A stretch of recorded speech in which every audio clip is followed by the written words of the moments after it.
एक गांव में दामोदर नाम का एक आदमी अपनी पत्नी के साथ रहता था। वह बहुत गरीब थे। कभी कभी उन्हें भूखे ही सो जाना पड़ता था। इतना होने पर भी दामोदर की पत्नी सुनीता उसे हमेशा समझाती। कभी तो अच्छे दिन लौटेंगे, अभी तो हमारे शरीर में शक्ति है। पत्नी की इन बातों से दामोदर का हौसला बना रहता। उनके पास एक गाय थी। गरीबी के कारण वे गाय को अच्छी खुराक भी नहीं दे पाते थे, जिससे गाय अधिक दूध नहीं देती थी। जो भी दूध मिलता उसे पीकर अपनी भूख मिटाते। खेती का मौसम आने पर दोनों काम पर निकल पड़ते। इस मौसम के जाने पर दोनों जंगल को जाते, सूखी लकड़ियां बीन कर लाते, उन्हें बेचते और उनसे मिले पैसों से अपना गुजारा करते। एक बार गाय ने बछिया को जन्म दिया। दामोदर की पत्नी ने सोचा, दुधारू गाय को खरीदने वाले लोग मिल जाते हैं, क्यों ना इसे बेचकर रुपयों से कोई धंधा शुरू किया जाए। उसने अपने मन की बात पति को बताई। दामोदर गाय बेचने को राजी हो गया। सुबह सुबह एक पोटली में थोड़ा चिड़वा बांधकर वह निकल पड़ा।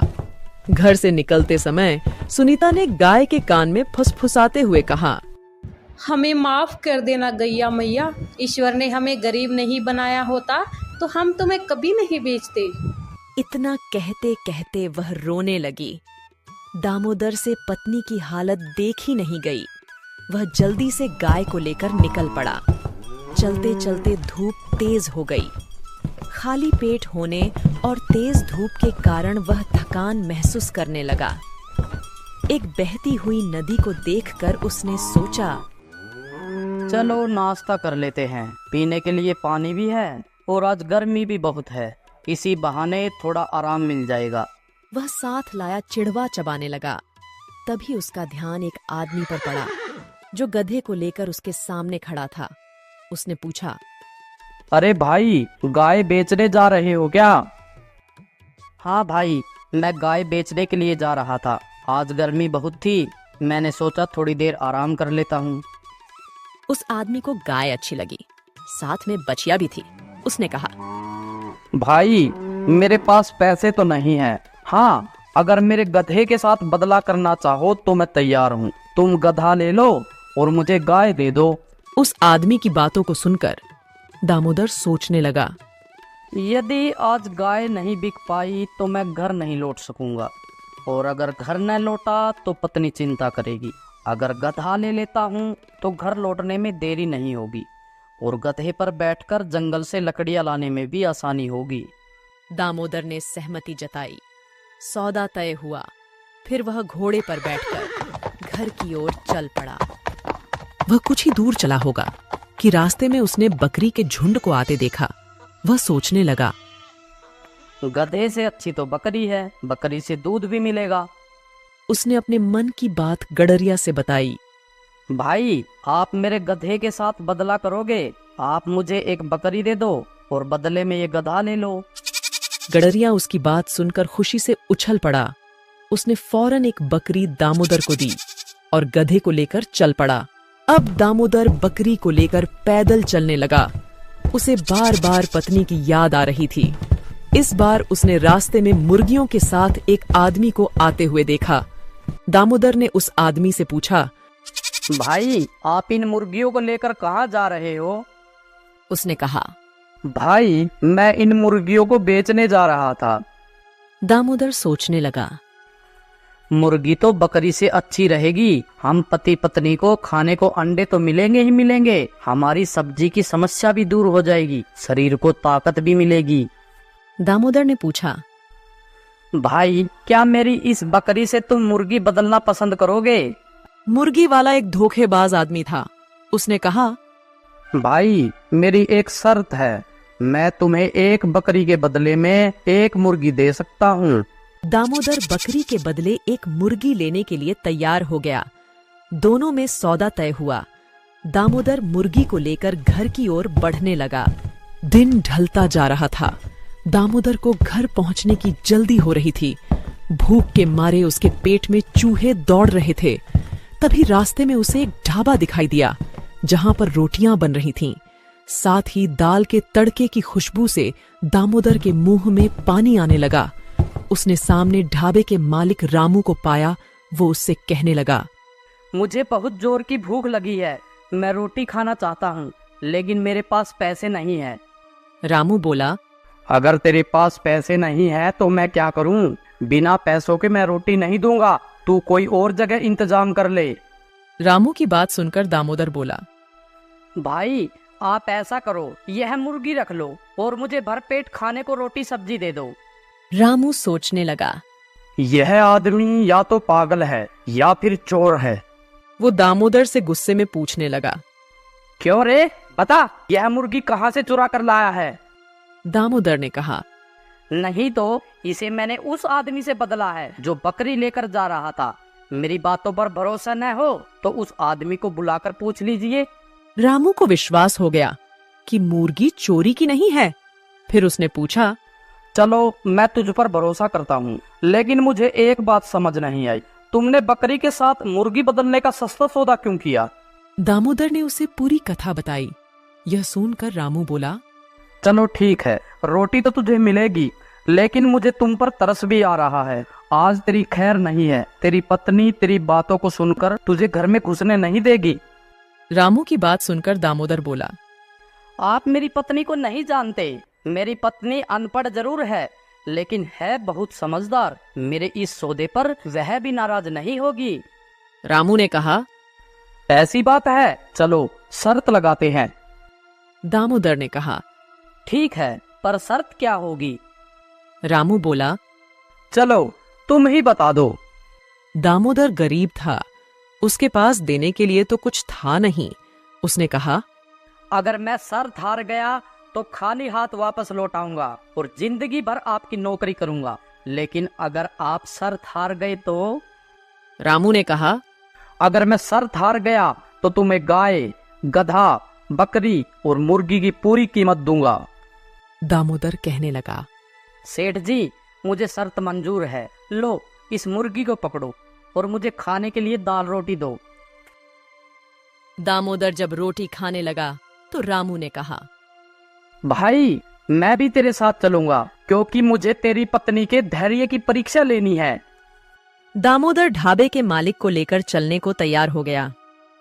दोनों को घर पहुंचते पहुंचते अंधेरा हो चुका था। दामोदर पत्नी को आवाज देते हुए घर के अंदर घुस गया। रामू बाहर खड़ा होकर उनकी बातें सुनने लगा। दामोदर को कमरे में आते देख उसकी पत्नी ने कहा, चलो अच्छा हुआ, रात होने से पहले ही आप वापस आ गए। गाय कितने में बिकी? दामोदर ने कहा, गाय तो मैंने बेच दी, मगर पैसे हाथ नहीं आए। उसके बदले मुझे एक गधा लेना पड़ा। उसकी पत्नी बोली, चलो कोई बात नहीं, अब तुम्हें लकड़ी लाने जंगल तक पैदल नहीं चलना पड़ेगा, लकड़ी भी गधे पर ढो सकते हो। दामोदर ने कहा, यही सोचकर तो मैंने सौदा तय किया था, लेकिन रास्ते में एक घटना हो गई जिसके कारण गधा भी हाथ से निकल गया। उसकी पत्नी बोली, कोई बात नहीं, तुम्हें चोट तो नहीं आई? दामोदर ने कहा, नहीं नहीं, इस प्रकार की कोई घटना नहीं हुई। रास्ते में घर लौटते हुए गधे के बदले एक बकरी लेनी पड़ी, यह सोचकर कि गाय के न होने पर भी हमें दूध की कमी नहीं होगी। उसकी पत्नी बोली, हाँ यह तो तुमने अच्छा सोचा, चलो अब दूध की परेशानी तो नहीं रहेगी। दामोदर ने कहा, लेकिन भाग्य को यह भी मंजूर नहीं था। रास्ते में मैंने उसके बदले यह सोचकर एक मुर्गी ली कि उससे रोज अंडे मिलेंगे, अंडों से चूजे निकलेंगे, इन्हें बेचकर हम धन भी कमाएंगे और कभी कभी अंडे भी खाने को मिलेंगे। उसकी पत्नी बोली, यह भी बहुत अच्छा सोचा, मुझे भी बहुत दिनों से मुर्गी पालने की इच्छा हो रही थी, कहाँ है मुर्गी? दामोदर ने कहा, लेकिन भाग्यवान मुर्गी भी हाथ से निकल गई। दामोदर की पत्नी ने हंसते हुए पूछा, कैसे? दामोदर ने कहा, वो हुआ कुछ यूं कि सुबह से मैं भूखा था, रास्ते में एक ढाबा मिला, खाने की खुशबू से मेरे पेट में चूहे दौड़ने लगे, मैं अपने आप को रोक नहीं सका, मुर्गी के बदले मैंने ढाबे पर भरपेट रोटियां खाई। दामोदर की पत्नी ने कहा, मेरे लिए यह कितनी खुशी की बात है कि तुमने कई दिनों बाद भरपेट रोटियां खाई। तुम स्वस्थ और कुशल रहते हो तो हम लोग कमाते रहेंगे और कभी मुर्गी भी खरीद कर पाल लेंगे। चलो मुंह हाथ धो लो। दामोदर ने रामू को अंदर आने के लिए कहा। रामू दामोदर की पत्नी की समझदारी और सहनशील स्वभाव की प्रशंसा करते हुए बोला, बहन जी, आप एक बात बताओ, आपके पति ने इतनी बड़ी बेवकूफी की, फिर भी आपको उस पर गुस्सा नहीं आया? आपकी सहनशीलता की तारीफ करनी पड़ेगी। दामोदर की पत्नी ने कहा, भाई, ईश्वर ने हमें गरीब और संतानहीन बनाया है। हमारे बीच जो प्रेम है उसे हम अपनी अमूल्य संपत्ति समझते हैं और इसके लिए ईश्वर को धन्यवाद देते हैं। अब हम क्रोध दिखाकर ईश्वर के इस अमूल्य उपहार को गंवाना नहीं चाहते, न ही इसके जीवन को नरक बनने दूंगी। मेरे लिए तो इसका सुख सब कुछ है, इसलिए मैं क्रोध नहीं करती। दामोदर की पत्नी की बातों से ढाबे का मालिक अत्यंत प्रभावित हुआ। इसके अलावा शर्त के अनुसार उसने उसे 5,000 रुपए दिए, साथ ही उन्हें नौकरी पर भी रख लिया।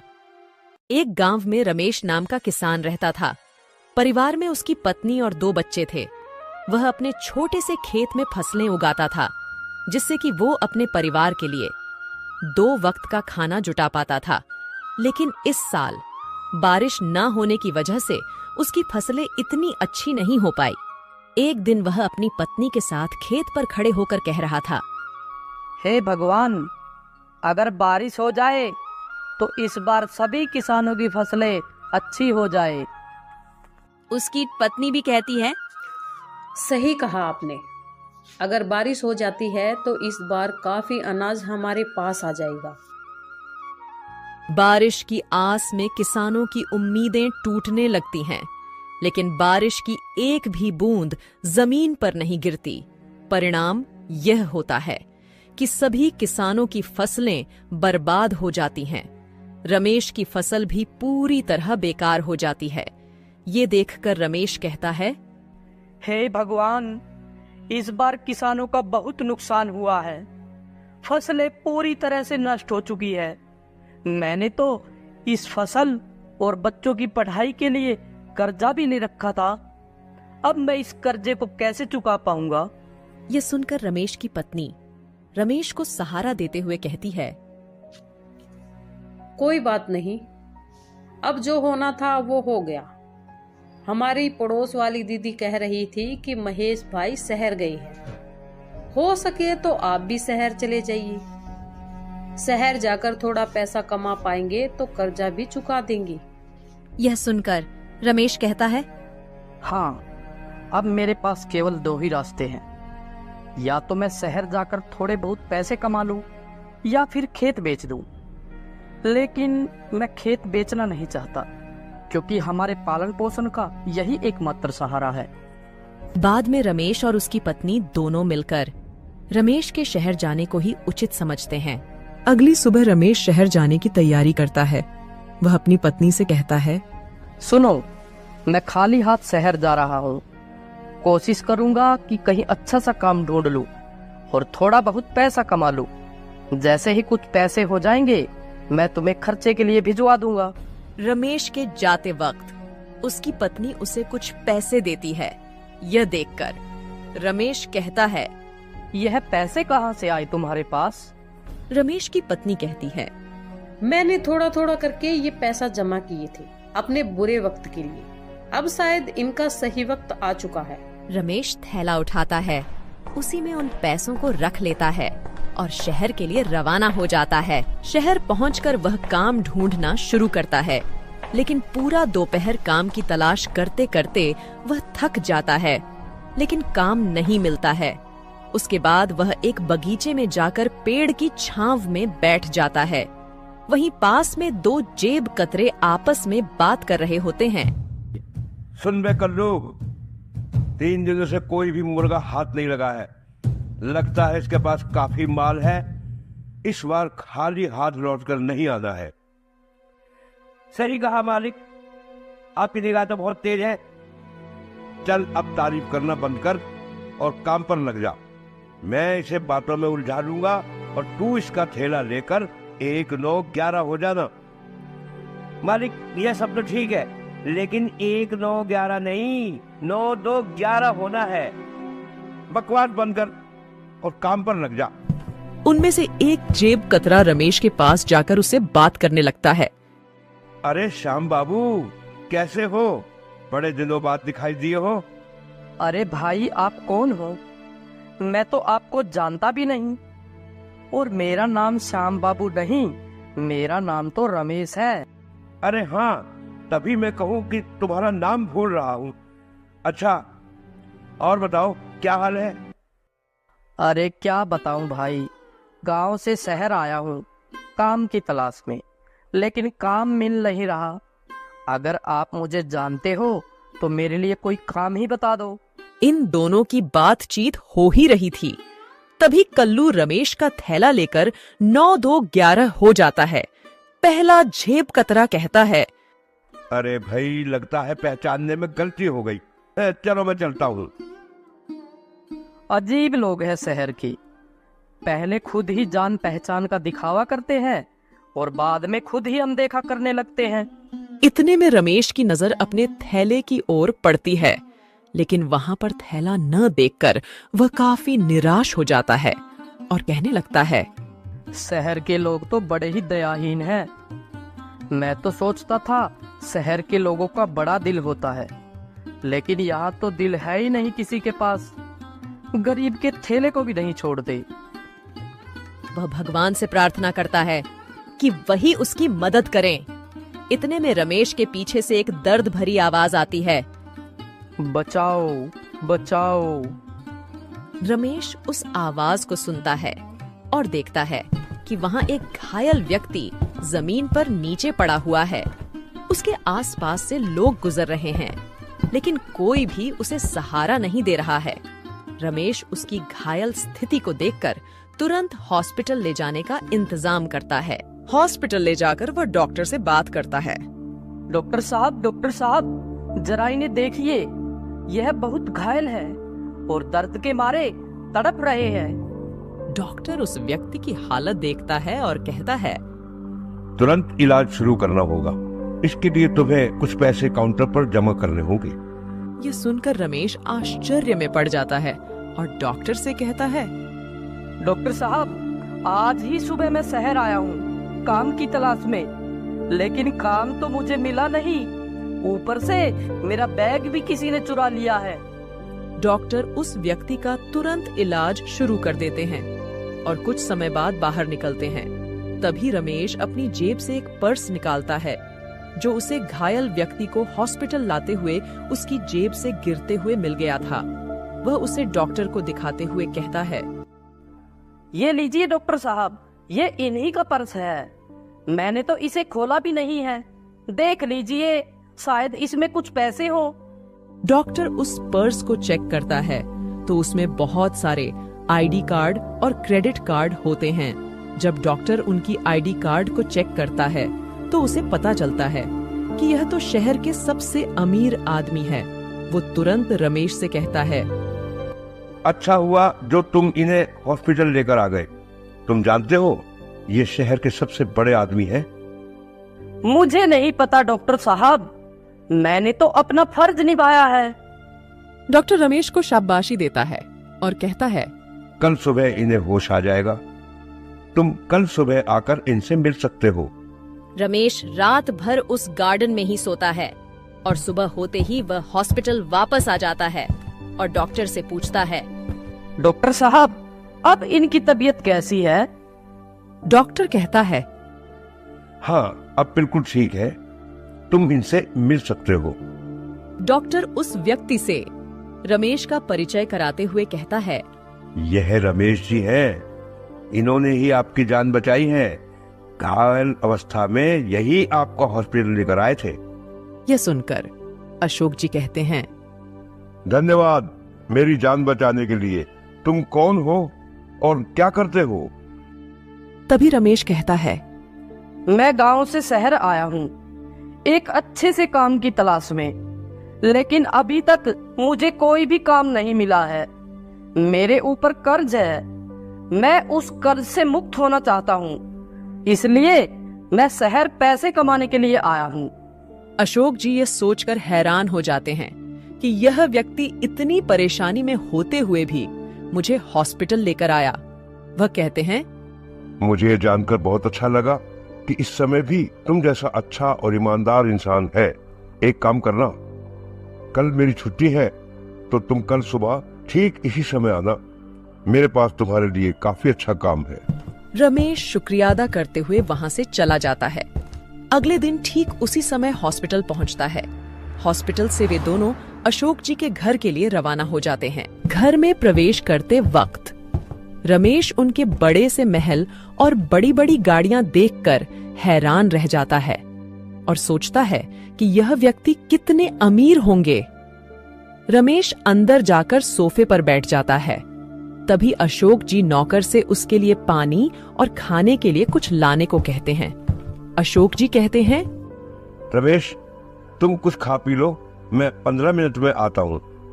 कुछ देर बाद अशोक जी आते हैं और कहते हैं, रमेश, शहर के बाहर मेरी एक बड़ी फैक्ट्री है जिसमें खेती से जुड़े उत्पाद बनाए जाते हैं। खाने पीने का कोई झंझट नहीं है। वहाँ पर तुम्हें खाने पीने को सब मिलेगा, रहने को घर मिलेगा। अगर तुम सहमत हो तो तुम इस काम को कर सकते हो। रमेश कहता है, यह तो मेरे लिए बहुत ही अच्छी बात है। वैसे भी मैं एक किसान हूँ। खेती बाड़ी के बारे में मुझे बहुत अच्छे से पता है। मैं इस काम को अच्छे से कर पाऊंगा। अशोक जी कहते हैं, तुम चाहो तो अपने परिवार को भी यहाँ लाकर रह सकते हो। अशोक जी रमेश को कुछ पैसे देते हैं जिससे वह अपने कर्ज को चुका पाए। फिर रमेश गांव जाता है और अपने कर्जे को पूरी तरह चुका देता है और अपने परिवार के साथ शहर वापस लौट आता है।